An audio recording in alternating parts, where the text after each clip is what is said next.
The Phantoms of Hildesheim. The moonless night of May 9, 1940, was thick with an unnatural silence at the twin airfields of Köln-Ostium and Köln-Butzweilerhof. On the tarmac sat 42 skeletal aircraft, their fabric wings stretched taut over wooden frames like primordial bats. These were not bombers or fighters, they were DFS-230 transport gliders, tethered by long ropes to their Ju-52 tow planes. Inside the cramped fuselage of one of these gliders, Sergeant Helmut Wenzel of Assault Group Granite clenched the wooden bench, the rough fabric of his specialized jump smock chafing his neck. He and the 77 other men of the Sturmabteilung Koch Assault Detachment, were about to become ghosts.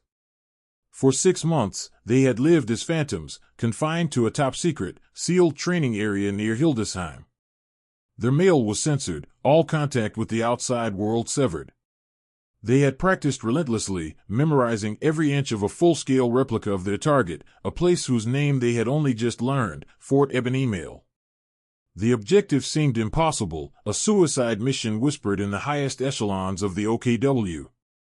They were to land on top of Europe's strongest fortress, a concrete monster bristling with artillery, and decapitated before it could even awaken. The air was heavy with the smell of engine oil, canvas, and the nervous sweat of young men on the cusp of history. At 4:30 German time, the first Ju-52 roared to life, its engines shattering the stillness.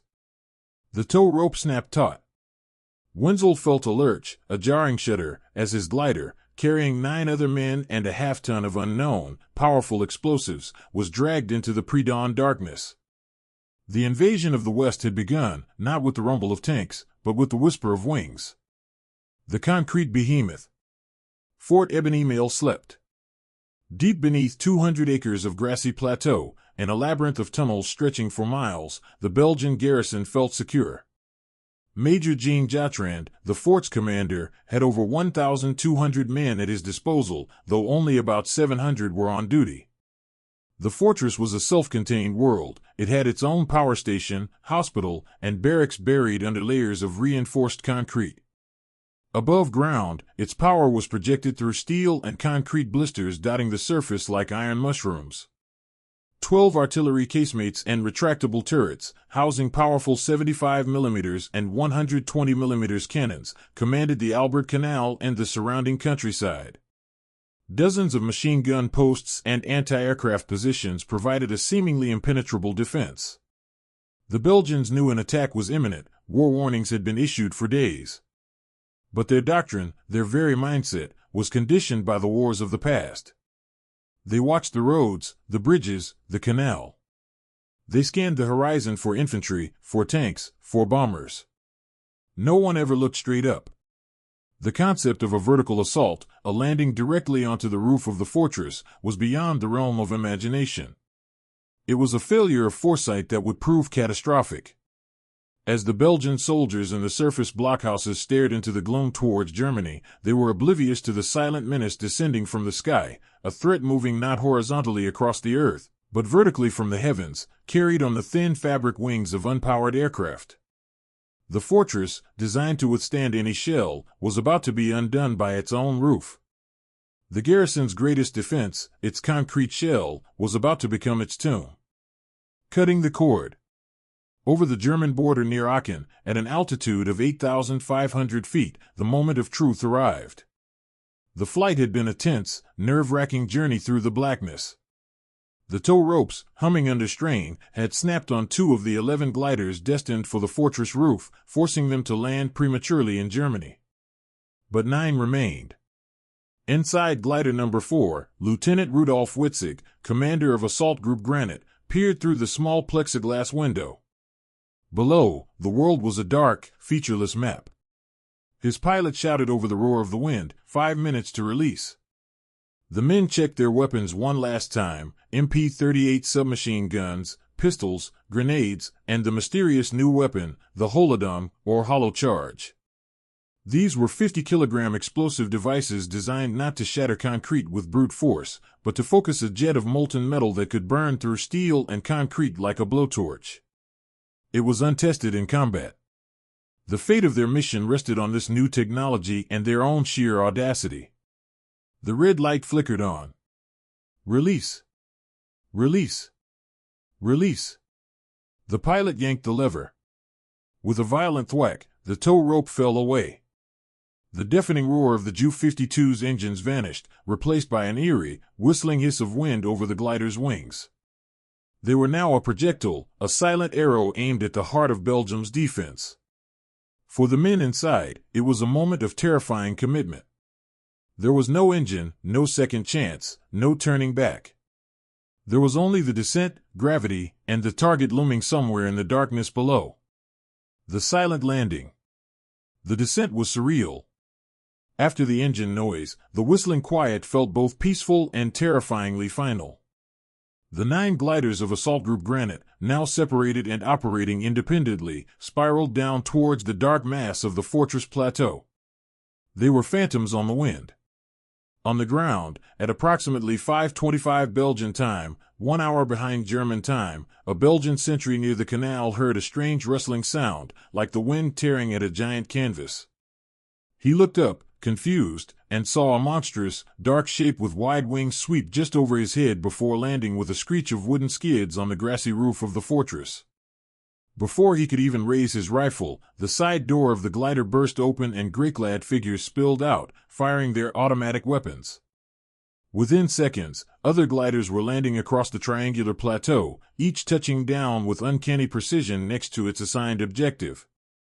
Lieutenant Witzig's glider, unfortunately, had its tow rope snap earlier, and he had landed far away, leaving Sergeant Major Wenzel in command of the initial assault. There was no time for hesitation. Wenzel's glider skidded to a halt mere yards from casemate 12, its twin 75mm cannons still pointing impotently towards Germany. The paratroopers scrambled out, their training taking over. 2 men rushed forward, lugging the heavy 50 kilograms hollow charge. They slammed it against the steel observation dome of the turret, lit the fuse, and sprinted for cover. The world held its breath for 10 seconds. The dragon's teeth are broken. The explosion was not a deafening roar, but a sharp, concussive crack. A brilliant white flash momentarily lit up the pre-dawn gloom.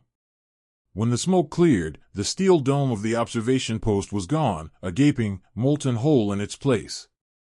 The paratroopers swarmed the opening, dropping smaller explosive charges down into the turret's mechanism, wrecking the guns and killing the crew. The fortress had been blinded and its first tooth pulled. Across the roof, the scene was repeated with stunning speed and brutal efficiency.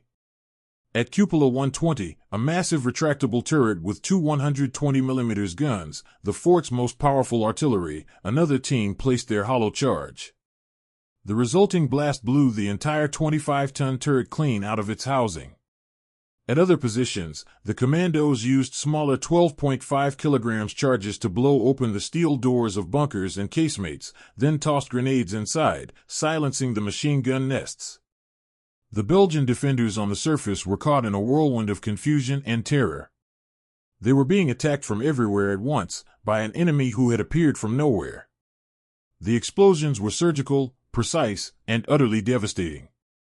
In less than 15 minutes, the small band of German paratroopers, numbering fewer than 80 men, had systematically destroyed or disabled 7 of the fort's 12 main artillery positions. The impregnable fortress, the concrete behemoth that was the key to the Allied defense of the West, had been functionally neutralized by a handful of men before it had a chance to fire a single meaningful shot into Germany.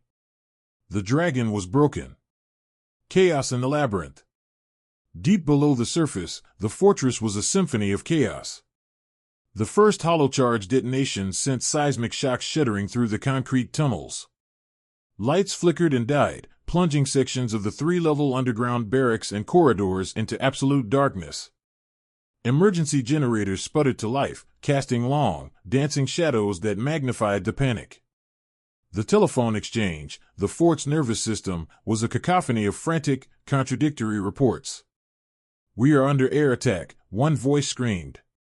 "Explosions on the roof," yelled another. "Gas attack near Blockhaus, someone reported, mistaking the acrid smoke from the German explosives for poison gas. Major Jotrand, the commander, was trapped in this web of confusion.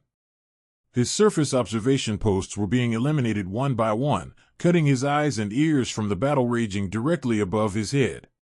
He tried to dispatch counterattack squads to the surface, but their progress was agonizingly slow. The paratroopers, anticipating this, had secured the primary stairwells leading to the roof. As Belgian soldiers, armed only with rifles against submachine guns, tried to ascend into the open, they were met with withering fire and cascades of grenades, turning the concrete stairways into deadly funnels of shrapnel and ricocheting bullets.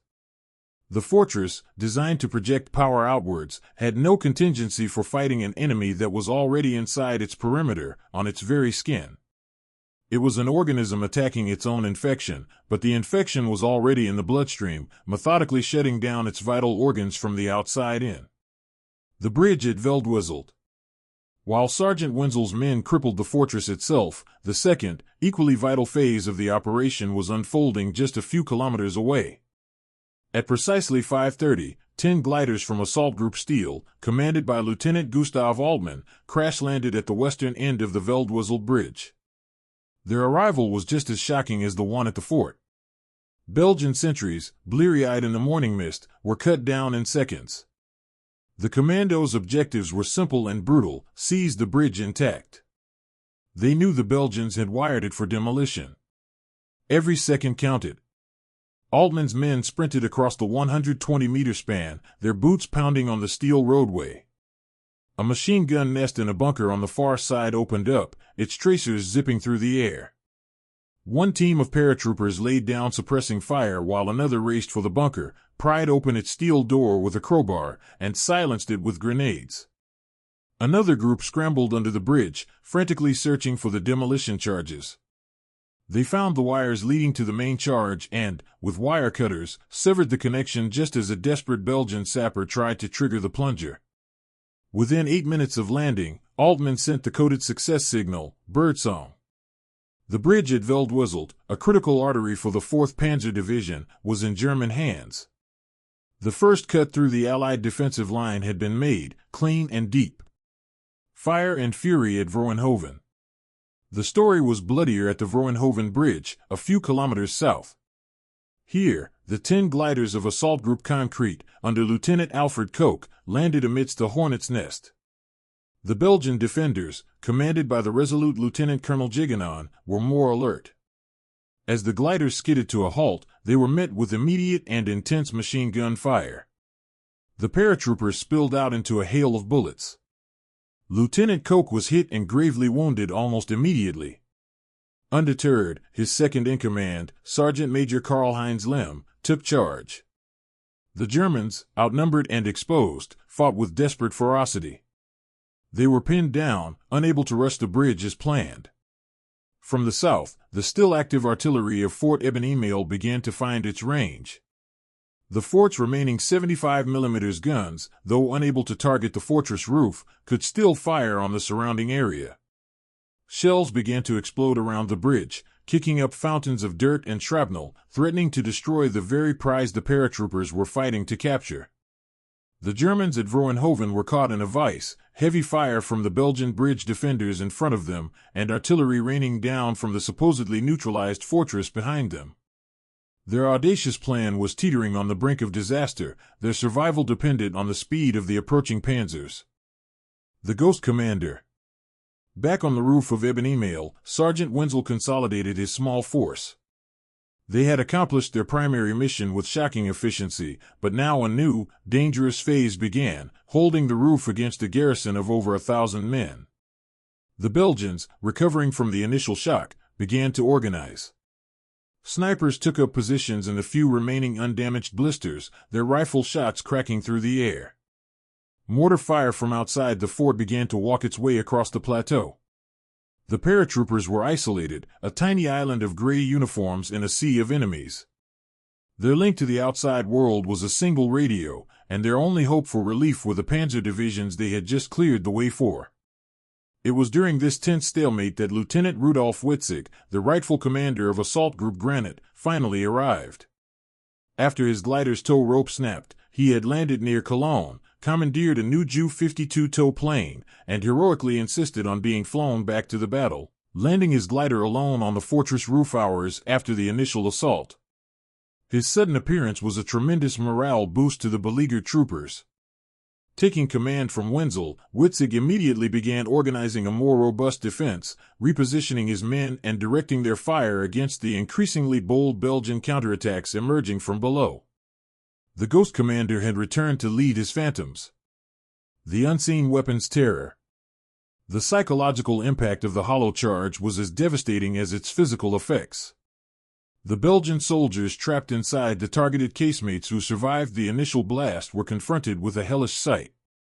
Instead of a simple hole, they saw that the superheated jet of molten metal had sliced through inches of solid steel as if it were butter, spraying incandescent droplets around the interior and igniting anything flammable. The air was filled with the smell of ozone and burnt metal. This unseen, almost magical weapon created a sense of utter helplessness. How could concrete walls and steel cupolas protect them from a force that could melt its way through? Rumors spread through the tunnels like wildfire. The Germans possessed a death ray, a new superweapon that dissolved fortifications. This technological terror shattered the garrison's morale. The soldiers in the undamaged southern casemates, particularly those in casemates Mies and Mien which controlled the Meuse River, became hesitant to fire, fearing they would draw the attention of this new weapon. Major Jattrand found it increasingly difficult to compel his artillerymen to engage targets, as the crews believed that firing would reveal their position and invite instant, molten death from above. The greatest weapon the paratroopers had brought was not just the 50 kilograms charge, but the paralyzing fear it instilled in the minds of their enemy.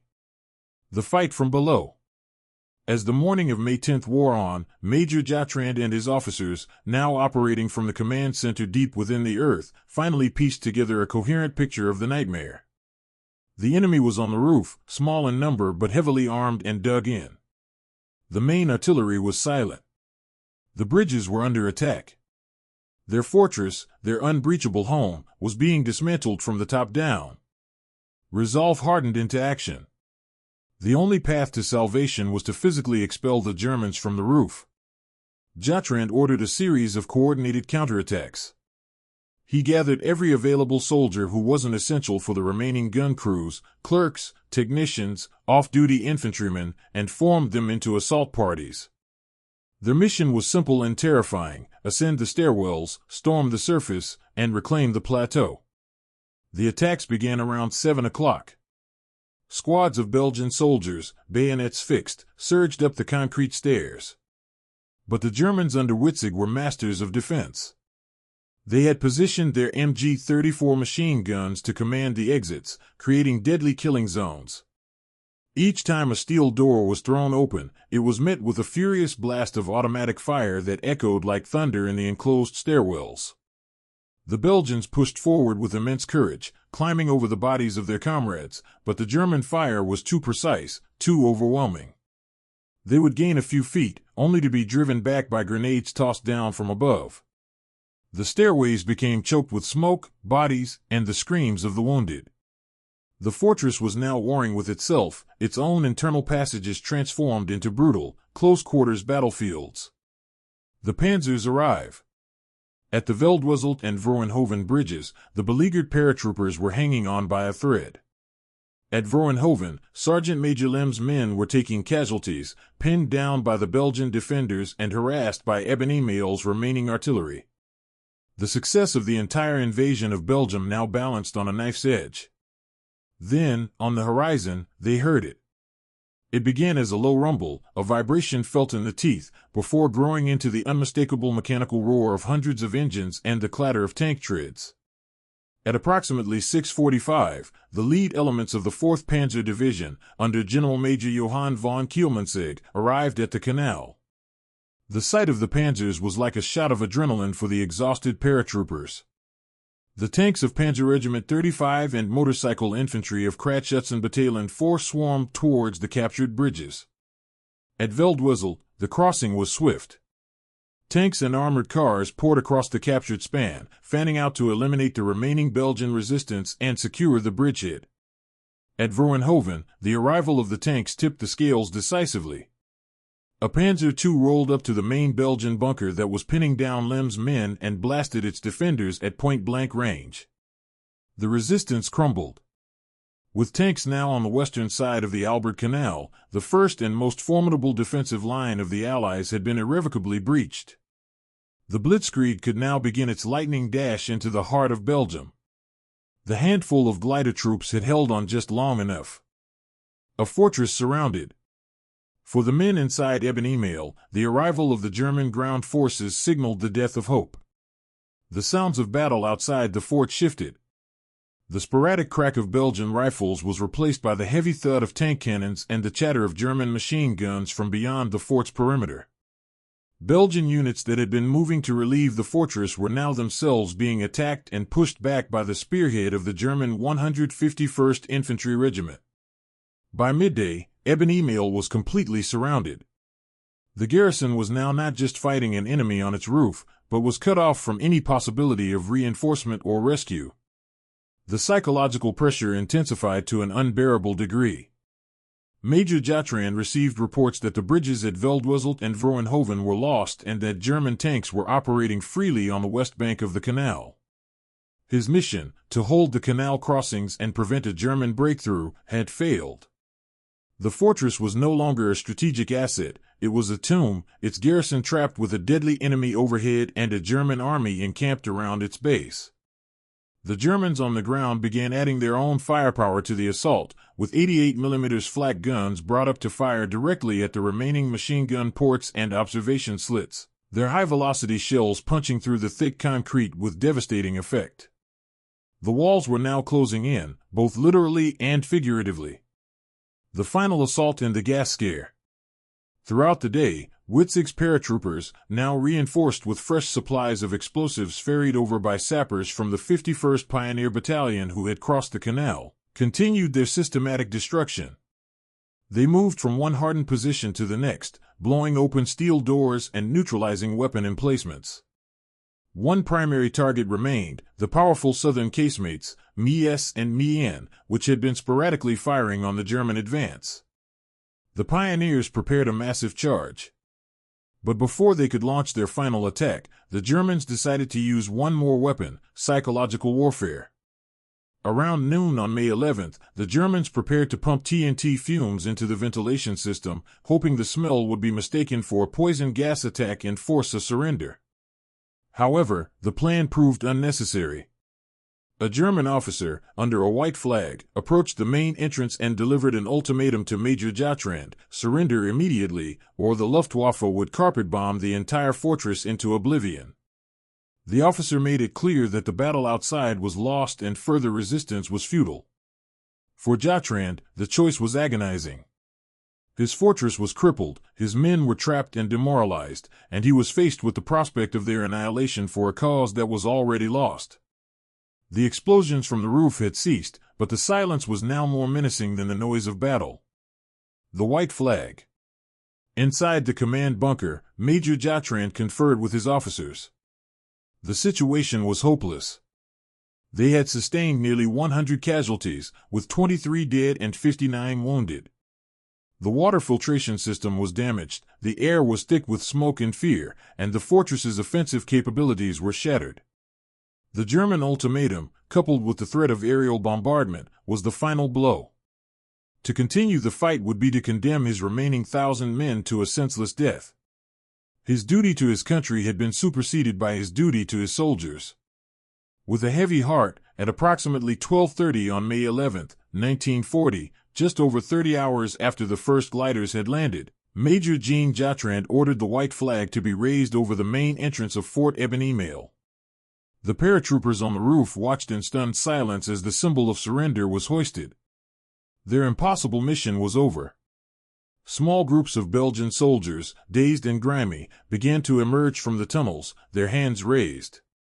The capture of Europe's strongest fortress had been achieved by fewer than 80 airborne soldiers, aided by a few hundred pioneers and the terror of a new weapon. The cost to the attackers was astonishingly light: 6 killed and 20 wounded. The impregnable bastion had fallen, and the road to France lay wide open. The surrender. The surrender was a surreal and somber affair. Out of the dark, cavernous entrances of the fortress, a river of Belgian soldiers emerged into the daylight, blinking in the unfamiliar sun. They were exhausted, shell-shocked, and humiliated. In front of them stood their captors, a small, battle-stained group of German paratroopers, looking almost as weary as the men to whom they had just dictated terms. The contrast in numbers was staggering. Over 1,100 Belgian soldiers were laying down their arms to a force that had numbered less than 100 on the initial assault. There was no cheering from the German side, only a quiet, professional efficiency. Lieutenant Witzig, the 26-year-old officer who had led the assault, met with Major Jatrand, the veteran Belgian commander. It was a meeting of two different eras of warfare, the old world of static, mighty fortifications giving way to the new world of speed, surprise, and three-dimensional assault. The captured Belgian soldiers were disarmed and marched away into captivity, their faces a mixture of disbelief and despair. Their impregnable fortress, a symbol of national pride and military engineering, had been defeated in just over a day by a handful of men who fell from the sky. A propaganda masterpiece. The news of Eben-Emael's fall spread like wildfire. For the Allies, it was a catastrophic shock that sent tremors through their entire command structure. The linchpin of their defensive strategy, the Dyle Plan, was broken before it could even be fully implemented. With the Albert Canal line breached, German panzer divisions were already fanning out into the Belgian plain, outflanking the Allied forces rushing to meet them. For Germany, it was a propaganda coup of the highest order. The Nazi propaganda minister, Joseph Goebbels, seized on the story, plastering it across every newspaper and broadcasting it on every radio station. The paratroopers were hailed as heroes, titans of the new German military. Newsreels showed dramatic, and often reenacted, footage of the assault, highlighting the innovative tactics and the miracle weapon, the hollow charge. Hitler himself awarded every participant of the assault the Knight's Cross, Germany's highest military honor. The fall of Eben-Emael was presented to the world as undeniable proof of the supremacy of German arms, the genius of the Führer's strategic vision, and the unstoppable power of the Blitzkrieg. It was a potent message that demoralized Germany's enemies and sowed doubt and fear across Europe. The lessons not learned. In the immediate aftermath, military analysts around the world scrambled to understand what had happened. How could the unconquerable be conquered so easily? The lessons were stark and revolutionary. First, it proved that in modern warfare, no static defense was truly impregnable. The age of the fortress was over. Second, it showcased the devastating potential of airborne forces, not as massed infantry drops, but as elite, surgical strike units capable of achieving strategic objectives far behind enemy lines. Third, it demonstrated the power of combined arms. The gliders provided the surprise, the elite commandos provided the specialized skills, the hollow charges provided the technological edge, and the panzers provided the decisive follow-through. It was a perfectly synchronized symphony of destruction. Yet, while the world watched in awe, the lessons were not universally applied. The British and Americans were spurred to accelerate the development of their own airborne divisions, but the sheer audacity and pinpoint precision of the Eben-Emael raid would rarely be replicated. The operation remained a unique masterpiece of military planning and execution. The fate of the victors and the vanquished. The fates of the key figures were as varied as the fortunes of war. Most of the paratroopers of Sturmabteilung Koch were reformed and sent to participate in the next major German airborne operation, the invasion of Crete in May 1941. There, they would face a very different battle. Forewarned by intelligence, the British and Commonwealth defenders were waiting. The German Fallschirmjäger suffered horrendous casualties, a victory so costly that Hitler forbade any large-scale airborne assaults for the remainder of the war. Many of the heroes of Eben-Emael would not survive Crete. Lieutenant Witzig survived the war, fighting on both the eastern and western fronts, and later became a colonel in the post-war West German Army, the Bundeswehr. Major Jatrand and his men spent the war in German POW camps. After the war, Jatrand and his senior officers faced a court of inquiry for the swift surrender of the fort, but were ultimately exonerated, as the court recognized the unprecedented nature of the attack and the hopelessness of their situation. The fortress itself, scarred and battered, remains a silent monument to the battle, now a museum where visitors can walk the dark tunnels and gaze upon the mangled steel cupolas that were torn apart in a single morning. Historical significance: the opening act. The fall of Fort Eben-Emael was more than just a single, dramatic battle. It was the opening act of the Battle of France and the definitive demonstration of Blitzkrieg in the West. By neutralizing the fort and seizing the canal bridges, this small operation single-handedly unhinged the entire Allied defensive strategy. It allowed the German Sixth Army to pour into Belgium, pinning the best Allied mobile units while the main German armored thrust of Army Group A sliced through the Ardennes to the south, encircling and trapping them. The chain reaction that began with the silent glide onto the fortress roof would lead directly to the Dunkirk evacuation, the fall of Paris, and the complete defeat of France in just 6 weeks. It was a textbook example of a force multiplier, where a small, specialized unit achieved a result far out of proportion to its size.